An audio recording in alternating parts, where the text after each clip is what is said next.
She's amazing. So they were watching lots of different shows, including the revamped Blind Date over on 5, which is hosted by Paul O'Grady. Welcome to Blind Date. She looks like Ellen DeGeneres, but old. Now, they ask a question here, which I've often thought about if you're on Blind Date. What question would you actually ask, though, if you were on Blind Date? Favourite crisps? I'd be like, what do you look like?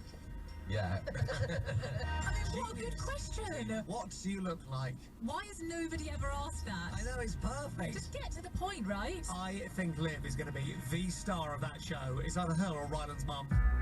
All right, well, our favourite Scott, Lewis Capaldi, he is continuing in basically the best promo campaign we have ever seen. It's unrepeatable, isn't it? It really is. No one else is going to do as good a campaign for their album and the launch of their career as Lewis Capaldi ever again. Well, he's got a new TV